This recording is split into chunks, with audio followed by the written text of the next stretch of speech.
Halo, mahasiswa Universitas Terbuka. Semangat ya belajar. Pada hari ini kita sudah masuk kepada sesi ketujuh mengenai menyunting karya ilmiah.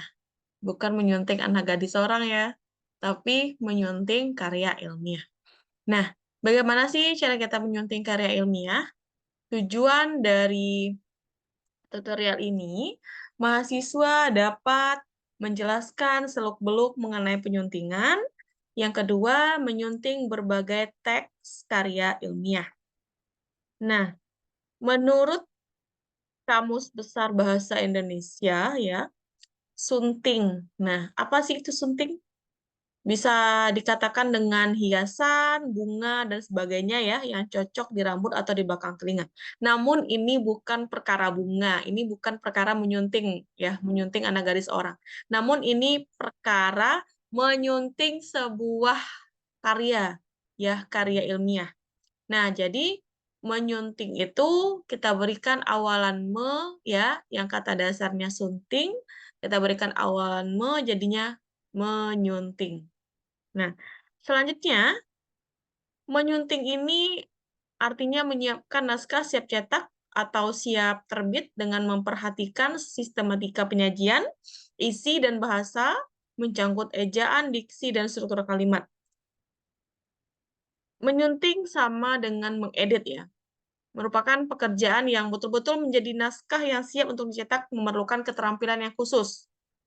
Selanjutnya yang kedua, merencanakan dan mengarahkan penerbitan seperti surat kabar, majalah, ya. Yang ketiga, menyusun atau merakit, misalnya film, pita rekaman, dengan cara memotong-motong dan memasang kembali. Baik itu film, video, pita rekaman, gitu ya. Nah, itu juga wajib disunting. Sebelum orang itu akan menayangkan sebuah konten, nah konten itu perlu disunting terlebih dahulu ya, agar menarik oleh penonton. Selanjutnya, kegiatan menyunting itu meliputi apa saja? Meliputi 3 hal. Yang pertama dari sistematika, yang kedua dari isi, dan yang ketiga dari bahasanya. Selanjutnya, kegiatan menyunting merupakan kegiatan yang memerlukan cita rasa tinggi ya, dengan perasaan, untuk mengharmoniskan gagasan sehingga kohesif dan koherensif. Nah, seperti bagaimana sih kita membedakan kohesi dan koherensi ini sebagai kesatuan kepaduan? Kohesi ini bisa kita katakan dengan kesatuan makna di dalam kalimat satu ya, antara kalimat yang nomor satu, kalimat kedua dalam satu paragraf itu harus satu. Dan koherensi ya, kepaduan makna antar kalimat. Ini maknanya nyambung nggak sih? Kata ini maknanya nyambung nggak sih? Gitu ya, antar kalimat. Cocok nggak kalau digabungin dengan kata yang ini? Cocok nggak kalimatnya? Gitu ya. Nah, itu kepaduan. Selanjutnya, penanda dari kohesi itu apa gitu ya? Penandanya kata ganti, kata hubung, ya, unsur serapan, leksikal seperti pengulangan kata, antonim, sinonim, dan hiponim. Nah, ini ya, kalau kesatuan makna itu ditandai dengan kata ganti, dengan kata hubung, dengan kata substitusi ya, pengganti unsur yang serupa, dengan leksikal seperti pengulangan, antonim, sinonim, dan hiponim. Selanjutnya, ini contoh wacana kohesif dan koherensif ya. Apakah menurut mahasiswa semua ini sudah efektif susunan kalimatnya? Kalau menurut saya ini belum efektif susunan kalimatnya. Dengarkan saya ya, saya sudah eh, membuat susunan kalimat yang ada di Salindia ini menjadi efektif. Seperti ini. Kelezatan rasa buah apel tidak diragukan, titik. Sejumlah penelitian telah mengungkapkan bahwa buah apel mengandung berbagai zat bermanfaat bagi kesehatan tubuh, titik. Oleh karena itu, mengkonsumsi buah apel menjadi sangat penting, titik.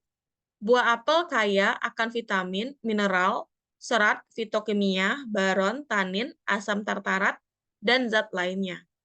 Dengan kandungan tersebut, buah apel memiliki manfaat dalam mencegah dan menanggulangi berbagai penyakit. Beberapa manfaat buah apel bagi kesehatan yang berhasil dikumpulkan dari berbagai sumber antara lain mencegah penyakit asma, membantu mengurangi berat badan, melindungi tulang, menurunkan kadar kolesterol, mencegah kanker hati, paru-paru, payudara, dan usus, mengontrol diabetes, serta membersihkan serta menyegarkan mulut. Titik. Nah, itu hasil dari suntingan saya.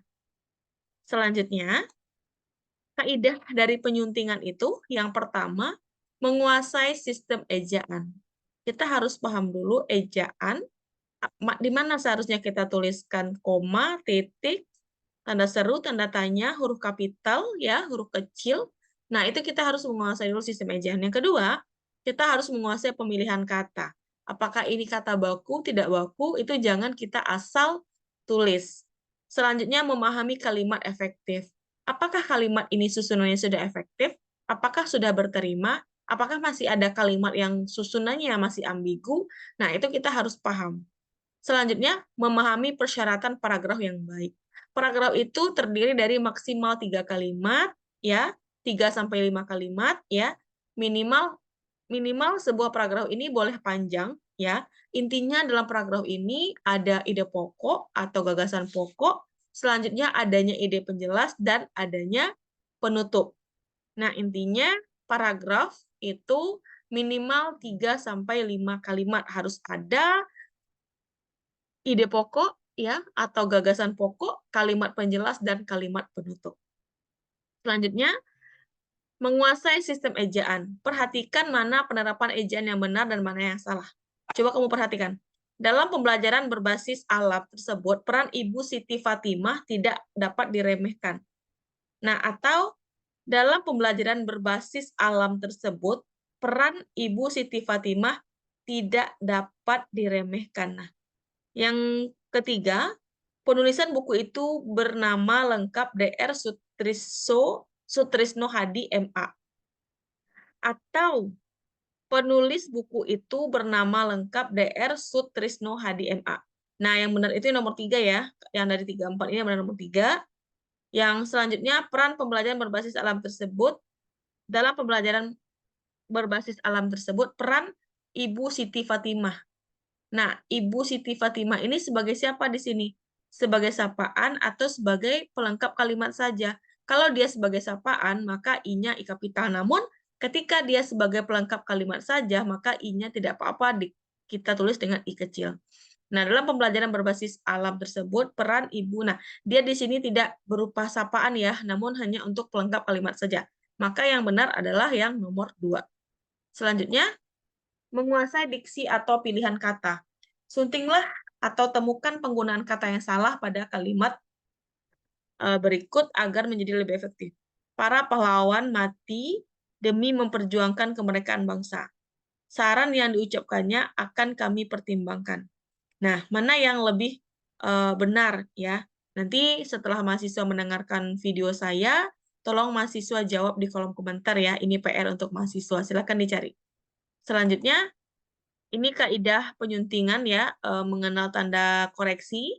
Kalau seandainya ada yang mengoreksi, dosen pembimbing, dosen pengampu ya, kalau untuk membuang huruf, tanda koreksi ini lingkaran bersilang di dalam ya, karenah. Kalau ini lingkaran kosong, artinya membuang atau menghilangkan kata atau kalimat.